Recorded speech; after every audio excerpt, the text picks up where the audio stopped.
Hello viewers, welcome to Super Prime. Example 3.48 பார்க்கலாம். A bus is traveling at a uniform speed of 50 km per hour. Per hourக்கு ஒரு bus 50 km போகுதாம். Uniform ஸ்பீட்னா ஒரே மாதிரி போயிட்டுருக்குன்னு அர்த்தம். Draw the distance, time, graph and ends find. இங்கே பார்த்தீங்கன்னா டிஸ்டன்ஸ்க்கும் டைமுக்கும் இருக்கிற ரிலேஷன்ஷிப்பை தான் நமக்கு கிராஃபில் போட சொல்லியிருக்காங்க. இங்கே நமக்கு டேப்லர் காலம் கொடுக்கல, நம்ம தான் டேப்லர் காலம் போடணும். ஸோ இங்கே எதுக்கும் கொடுத்துருக்காங்கன்னா டிஸ்டன்ஸ்க்கும் டைமுக்கும் கொடுத்துருக்காங்க. ஸோ ஃபஸ்ட்டு டைமு அப்புறம் டிஸ்டன்ஸ் எழுதிக்கலாம். டைம் டேக்கன் எக்ஸில் எடுக்க போகிறோம். இங்கே பார்த்தீங்கன்னா per hourன்னு கொடுத்துருக்காங்க. இங்கே கொஸ்டினில் நமக்கு 3 கொஸ்டின் கேட்டிருக்காங்க. இங்கே பாருங்கள், இந்த கான்ஸ்டன்ட் ஆஃப் வேரியேஷன் கண்டுபிடிக்க சொல்லியிருக்காங்க, கே வேல்யூ கண்டுபிடிக்க சொல்லியிருக்காங்க, how far will it travel in 90 minutesன்னு சொல்லியிருக்காங்க. ஸோ இங்கே நமக்கு மினிட்ஸ் கொடுத்துருக்காங்க. the time required to cover a distance of 300 km from the graph அப்படின்னு சொல்லியிருக்காங்க. டிஸ்டன்ஸ் கொடுத்துட்டு டைம் கண்டுபிடிக்க சொல்லியிருக்காங்க. ஸோ இங்கே பார்த்தீங்கன்னா நமக்கு மினிட்ஸ் கொடுத்துருக்காங்க இல்லையா, ஸோ அதனால் நம்ம மினிட்ஸ்க்கே சேஞ்ச் பண்ணிக்கலாம். ஹார் வச்சும் நம்ம இந்த சம்மை போட முடியும். ஸோ நம்ம மினிட்ஸ்க்கு சேஞ்ச் பண்ணிக்கலாம். ஸோ இங்கே இன் மினிட்ஸ் அப்படின்னு போட்டுக்கலாம். அதுக்கப்புறம் நம்ம டிஸ்டன்ஸ் கண்டுபிடிக்க போகிறோம். டிஸ்டன்ஸ் பார்த்திங்கன்னா இதை ஒய்ன்னு எடுத்துக்கிறோம். இது கிலோமீட்டரில் இருக்கும். ஸோ டைம் பார்த்திங்கன்னா நம்ம மினிட்ஸில் சொல்ல போகிறோம். இங்கே 1 ஹவருக்கு 50 கிலோமீட்டர் அந்த பஸ் ஸ்பீடில் போகுது அப்படின்னு சொல்லியிருக்காங்க. 1 ஹவருக்கு எத்தனை மினிட்ஸ் அப்படின்னு பார்த்தீங்கன்னா 60 மினிட்ஸ். அதனால 60லேருந்து நம்ம ஸ்டார்ட் பண்ணலாம். ஸோ 60 மினிட்ஸ்க்கு 50 கிலோமீட்டர் ட்ராவல் பண்ணுது. ஸோ அதுதான் டிஸ்டன்ஸ். 50 போட்டுக்கலாம். 1 ஹவர்னால் 60 மினிட்ஸ்லேயே இது மினிட்ஸில் சொல்லியிருக்கோம். ஸோ 1 ஹவருக்கு 50 கிலோமீட்டர் போகுது. இப்போ பார்த்தீங்கன்னா 2 ஹவர்ஸ்க்கு 2 ஹவர்ஸ் அப்படின்னா 60யை 2ஆல் மல்டிப்ளை பண்ணிக்கணும். என்ன கிடைக்கும், நமக்கு 120 கிடைக்கும். அப்போ இது அப்படியே என்னாகும், ஒரு 50 ஆட் ஆகிடும். இப்போ ஃபஸ்ட்டு 1 ஹவருக்கு 50 கிலோமீட்டர் போகுதுன்னா 2 ஹவர்ஸில் 100 கிலோமீட்டர்ஸ் போகும். ஸோ நெக்ஸ்ட்டு பார்த்தீங்கன்னா இந்த 60யை 3ஆல் மல்டிப்ளை பண்ணால் நமக்கு 3 ஹவர்ஸ்க்கு கிடச்சிடும். அப்போ 180 கிடைக்கும். ஸோ நீங்கள் என்ன பண்ணுறீங்கன்னா இந்த 6 டேபிள் வருது இல்லையா, 1 6 ஆர் 6, 2 6 ஆர் 12, 3 6 ஆர் 18, அதே தான் கூட ஒரு 0வை ஆட் பண்ணிகிட்டே போயிடுங்க. அவ்வளோதான். 4 6 ஆர் 24, 5 6 ஆர் 30 நமக்கு வரும். ஸோ இன்னும் ஒரு 0 ஆட் பண்ணிக்கலாம். எல்லாத்துக்கும் ஒரு 0 ஆட் பண்ணிக்கோங்க. இப்போ பார்த்தீங்கன்னா இங்கே 50 ஆட் ஆகிட்டே போகும். 50 100 150 200 250 வந்துடும். இப்போ என்ன ஆயிருக்குன்னு பார்த்தீங்கன்னா எக்ஸ் எல்லாமே இன்க்ரீஸ் ஆகுது, ஒய்யோ நமக்கு இன்க்ரீஸ் ஆகிருக்கு. அப்போ டைரக்ட் வேரியேஷன் இப்போ எப்படி எழுதலான்னா, so from the table X increases, y also increases. Therefore, it is direct variation.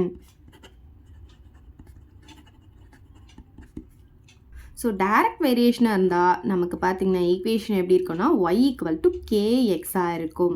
அதுவே எக்ஸ் இன்க்ரீஸ் ஆகிட்டு ஒய் டிக்ரீஸ் ஆகிட்டே வந்ததுன்னா நம்ம இன்டைரக்ட் வேரியேஷன் சொல்லுவோம். அப்போ பார்த்தீங்கன்னா k/xன்னு கிடைக்கும். y = k/xன்னு போடுவோம். டைரக்ட் வேரியேஷனாக இருக்கிறதுனால 2 மல்டிப்பிளில் வந்துடும்.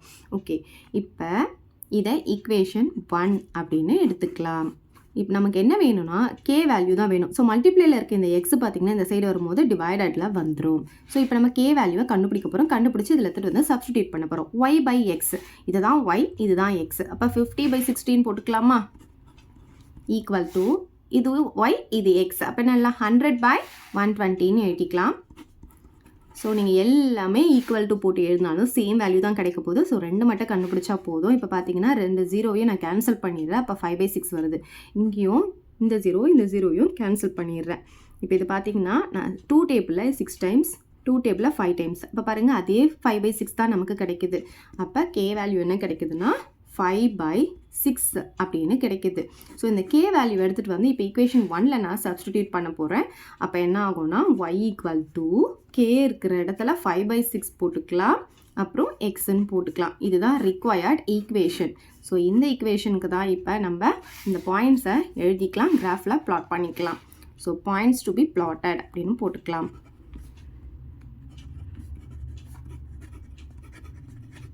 ஸோ பாயிண்ட்ஸ் எழுதிக்கலாமா. 60, 50.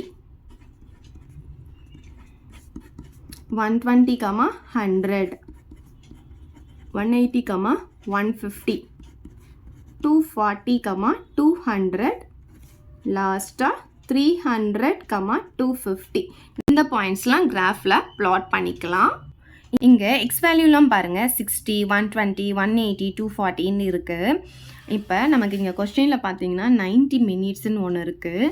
ஸோ 90 பார்த்திங்கன்னா நமக்கு இதில் வரல, அதனால நம்ம 30 எடுத்துட்டோம்னா 90 நமக்கு வந்துடும். ஸோ எக்ஸ் வேல்யூ எல்லாமே 30 யூனிட்ஸாக எடுத்துக்கலாம். ஸோ பாருங்கள் எக்ஸில் வந்து 30, 60, 90, 120ன்னு சொல்லிட்டு 30 எடுத்துக்கோங்க. அதாவது 3 டேபிள் எழுதிட்டு கூட ஒரு 0 போட்டுக்கோங்க. 3, 6, 9, 12, 15, 18, 21, 24, 27, 30, 33, 36ன்னு எழுதிட்டு கூட ஒரு 0 போட்டுருங்க. அவ்வளோதான், அது வந்து 30 டேபிளாக வந்துடும் நமக்கு. இங்கே வந்து டைம் டேக்கன், இது வந்து டைமில் எடுத்திருக்கோம். மினிட்ஸ் வந்து அதில் யூனிட்டும் நம்ம சேர்த்து எழுதணும். அதுக்கப்புறமா இங்கே பார்த்தீங்கன்னா ஒயில் இருக்கிறதுல பாருங்களேன் 50, 100, 150, 200, 250 எல்லாமே நமக்கு எப்படி இருக்குன்னு பார்த்தீங்கன்னா 50-50 தான் இருக்குது. கொஸ்டின்லேயும் நமக்கு 300 தான் கேட்டிருக்காங்க. ஸோ அதனால வந்து நம்ம என்ன பண்ணலான்னா இதை 50-50ஆகவே எடுத்துக்கலாம். ஸோ ஒயில் வந்து எல்லாமே 50-50 எடுத்துக்கோங்க. இங்கே டிஸ்டன்ஸ் அப்படின்னு போட்டு கிலோமீட்டர் அப்படின்னு போட்டுக்கோங்க. சரி, இப்போ பார்த்தீங்கன்னா நம்ம ஸ்கேல் எழுத போகிறோம். X axis 1 centimetre equal to எக்ஸில் வந்து நம்ம 30 எடுத்தோம், அதனால 30 போடணும். இங்கே வந்து 50 போடணும். பட் இங்கே யூனிட்ஸ் எழுதணும் இல்லையா? ஸோ இது வந்து நம்ம மினிட்ஸில் எடுத்ததுனால இங்கே மினிட்ஸ் அப்படின்ட்டு எழுதணும்.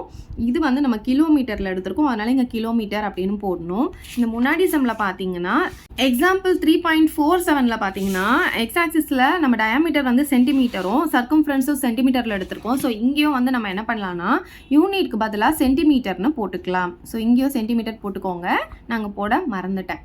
இப்போ பாயிண்ட்ஸை பிளாட் பண்ணிக்கலாம். 60, 50 எக்ஸ் ஆக்சிஸில் வந்து 60 பார்க்கணும், ஒய் ஆக்சிஸில் 50 பார்க்கணும். ஸோ 60 பார்த்தீங்கன்னா எக்ஸ் ஆக்சிஸில் இங்கே இருக்குது, இதுக்கு நேராக 50 பார்த்தீங்கன்னா இங்கே இருக்குது. ஸோ இந்த பாயிண்ட் நமக்கு இங்கே கிடைக்கும். இங்கே 60, 50 அப்படின்ட்டு எழுதிக்கலாம். ஓகே, நெக்ஸ்ட்டு பார்த்தீங்கன்னா 120, 100. 120 நமக்கு இங்கே இருக்குது, இதுக்கு நேராக 100 பார்த்தீங்கன்னா இங்கே இருக்குது. ஸோ 120, 100 அப்படின்ட்டு இங்கே எழுதிக்கலாம். Next point 180, 150. 180 இங்கே இருக்குது, 150 பார்த்தீங்கன்னா நமக்கு இங்கே நேராக இதுக்கு நேராக இங்கே வந்துடும். ஸோ 180, 150. ஓகே, நெக்ஸ்ட்டு பார்த்தீங்கன்னா 240, 200. 240 நமக்கு இங்கே இருக்குது, 200 இந்த இடத்துல வரும். ஸோ 240, 200. ஸோ நெக்ஸ்ட் பாயிண்ட் பார்த்தீங்கன்னா 300, 250. ஸோ 300க்கு நேராக இங்கே 250 பார்த்தீங்கன்னா நமக்கு இங்கே வரும். ஸோ 300, 250ன்னு எழுதிக்கலாம். இப்போ என்ன பண்ண போகிறோம்னா இந்த பாயிண்ட்ஸ் எல்லாத்தையும் ஜாயின் பண்ணி ஒரு லைனை ட்ரா பண்ண போகிறோம். ஸோ இப்போ இந்த டாட்ஸ்லாம் சேர்த்து நம்ம லைன் போட போகிறோம். ஸோ 0லேருந்து போட்டுக்கோங்க.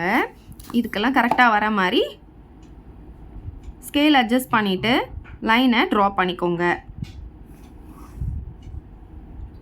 இந்த லைனை கொஞ்சம் எக்ஸ்டெண்ட் பண்ணி விட்டுக்கோங்க. இந்த லைனுடைய நேம் பார்த்தீங்கன்னா நம்ம இங்கே கண்டுபிடிச்சிருக்கோம் இல்லையா, இதுதான் இந்த லைனுடைய நேம். இதை எடுத்து எழுதிக்கோங்க. y = 5/6x. இப்போ கிராஃப் ட்ரா பண்ணியாச்சு. இப்போ கொஸ்டின்ஸ் பார்க்கலாம். ஃபர்ஸ்ட் கொஸ்டின் பாருங்கள். த கான்ஸ்டன்ட் ஆஃப் வேரியேஷன், அதாவது கே வேல்யூ கண்டுபிடிக்க சொல்லியிருக்காங்க. நம்ம கே வேல்யூ ஆல்ரெடி கண்டுபிடிச்சிட்டோம், அதை எடுத்து எழுதிக்கலாம். கான்ஸ்டன்ட் ஆஃப் வேரியேஷன் இஸ் என்ன வந்திருக்கு நமக்கு 5/6 வந்திருக்கு, அதை எடுத்து இங்கே எழுதிக்கலாம். ஓகே, செகண்ட் சப்டிவிஷன் பாருங்கள். என்ன கொஸ்டின் கேட்டிருக்காங்க, how far will it travel in 90 minutes. So 90 மினிட்ஸில் எவ்வளோ தூரம் ட்ராவல் பண்ணியிருக்கு அப்படின்னு கேட்குறாங்க. ஸோ 90 மினிட்ஸ் அப்படின்னு சொல்லும் போது அது நம்மளுடைய டைம் இல்லையா. ஸோ 90 மினிட்ஸ்னால் இங்கே இருக்குது பாருங்கள், இதுக்கு நேராக நம்ம இங்கே டாட்டட் லைன் போடணும், அதுக்கு நேராக இங்கே என்ன வருதோ அதுதான் நம்மளுடைய ஆன்சர். ஸோ பாருங்கள் 90க்கு நேராக நான் டாட்டட் லைன் போட்டுக்கிறேன். ஸோ அதுக்கு நேராக இங்கே நமக்கு ஒயில் என்ன வருதோ அதுதான் நம்மளுடைய ஆன்சர்.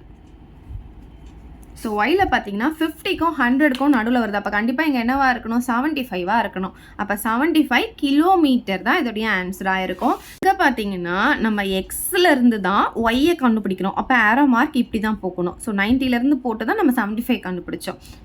இதை எப்படி எழுதிக்கலாம்னா, the distance traveled for 90 minutes is என்ன கிடச்சது நமக்கு 75 கிலோமீட்டர்னு கிடச்சிருக்கு, அதை எழுதிக்கலாம். தேர்ட் கொஸ்டின் பாருங்கள். The time required to cover a distance of 300 kilometre from the graph. 300 kilometre போகணுன்னா எவ்வளோ நேரம் ஆயிருக்கும் அப்படின்னு கேட்குறாங்க. இது எப்படி எழுதலாம்னா the time taken to cover a 300 kilometre is அப்படின்னு போட்டுக்கலாம். The time taken to cover 300 kilometre is. அப்போ 300 கிலோமீட்டர் வந்து நம்ம ஒயில பார்க்கணும். இப்போ நமக்கு டிஸ்டன்ஸ் கொடுத்துருக்காங்க 300 கிலோமீட்டர்னு. அப்போ இங்கேருந்து நம்ம டாட்டட் லைன் போடணும்.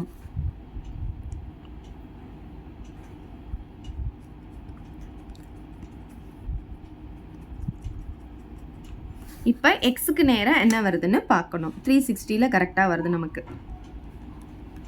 ஸோ ஏரோ மார்க் எப்படி போடணும்னா இங்கேருந்து தான் நமக்கு வருது இப்படி. ஸோ இப்படி தான் நம்ம ஏரோ மார்க் போடணும். இங்கே பார்த்தீங்கன்னா நமக்கு 360 மினிட்ஸில் வந்திருக்கு. அப்போ ஆன்சர் எப்படி எழுதணும்னா இங்கே 360 மினிட்ஸ் அப்படின்னு எழுதிக்கலாம். இதை நம்ம ஆருக்கும் கன்வெர்ட் பண்ணி எழுதலாம். ஸோ 360 மினிட்ஸ்னால் ஹாருக்கு கன்வெர்ட் பண்ணும்போது இதை 60ஆல் டிவைட் பண்ணணும். ஸோ இதை 60ஆல் டிவைட் பண்ணோன்னா நமக்கு பார்த்தீங்கன்னா இங்கே பாருங்கள், நான் டிவைட் பண்ணி காமிக்கிறேன். ஒரு 0க்கு ஒரு 0 கேன்சல் ஆகிடும். 6 டேபிளில் இது 6 டைம்ஸ் கேன்சல் ஆகும். அப்போ நம்ம என்ன கிடைக்கும்னா ஹார்ஸ்க்கு கன்வெர்ட் பண்ணும்போது 6 hours அப்படின்னு கிடைக்குது. ஸோ அவ்வளோதான் இந்த சம். ஏதாவது டவுட் இருந்தால் கமெண்ட் பண்ணுங்கள். உங்கள் ஃப்ரெண்ட்ஸ்க்கு இந்த வீடியோ ஷேர் பண்ணுங்கள். மறக்காமல் நம்ம சேனலை சப்ஸ்கிரைப் பண்ணிக்கோங்க. தேங்க்யூ. இந்த வீடியோ உங்களுக்கு பிடிச்சா லைக் பண்ணுங்க, ஷேர் பண்ணுங்க. இது வரைக்கும் நம்ம சேனலை சப்ஸ்கிரைப் பண்ணாதவங்க சப்ஸ்கிரைப் பண்ணிடுங்க. மறக்காம பக்கத்தில் இருக்க பெல் பட்டனையும் பிரஸ் பண்ணிடுங்க.